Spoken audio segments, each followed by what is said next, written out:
Steve Jobs, Mr. Postman, and the Duke. Man, do I wish we were talking about John Wayne on today's Oh My God, This Week Was For the Win.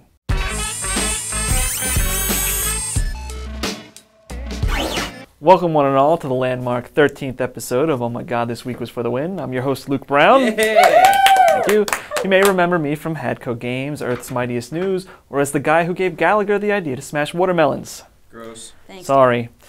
Anyway, you're not here to listen to me jabber on about all my life's accomplishments, like that I was the 128th man in space. All right. Camp. So let's get to the news. Reports of Apple sizing up Electronic Arts for purchase began making the rounds early last week, and I for one hope that something comes of this. Me too. Not because I'm some kind of fanboy, Yes, but you are. true, but because then maybe EA would continue to develop more games that take chances like Dead Space and Mirror's Edge. Now, I highly doubt that this rumored corporate takeover would lead to Apple creating their own console. I mean, let's face it, Big Stevie doesn't exactly need the gamer market, and it's bad enough Microsoft invited the frat boys into the folds with Halo. Thanks, Can you Microsoft. imagine standing in line at your local retailer sandwiched between a meathead in a pink polo shirt and a hipster with a shitty haircut bragging about his latest iPhone app? The Harvard. Yeah, no thank you.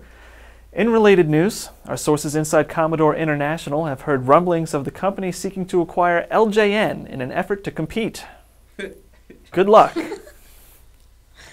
Video game rental service GameFly has filed a lawsuit against the United States Postal Service, claiming that between 1% and 2% of the games they send out in the mail arrive damaged, or in some cases, never arrive at their destination at all. Mail sucks.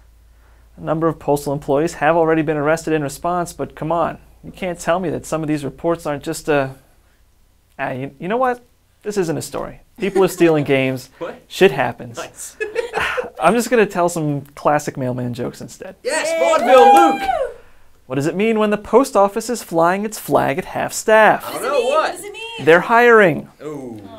The post office says they're raising the price of stamps by 1 cent because they need to upgrade their equipment. Don't say. Apparently, they're going from semi-automatics to Uzis. Oh. And finally, a lady bought a stamp at the post office and asked the clerk, "Shall I stick it on myself?" The clerk replied, "It'll get there faster if you stick it on the envelope." There you go. Be sure to try the fish. Stamp jokes. These are the jokes. Unfortunately.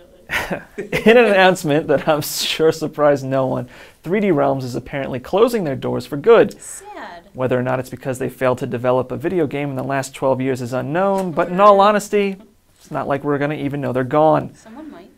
It's terrible to say, I know, but let's think about this realistically. The last game that they put out memorable was, in the least, was Duke Nukem in 1996. Yay, Duke Nukem. Now I know the 14-year-old in you really loved that game, I but did. the 14-year-old version of yourself was also really upset that Slash left Guns N' Roses True.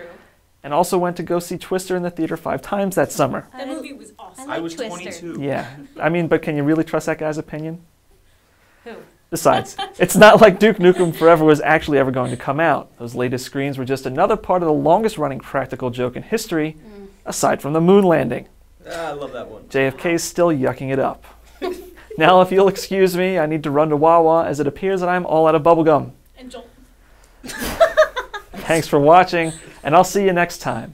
Well, actually, I won't really see you, but you know what I mean. Ross, I will see you. Bye-bye.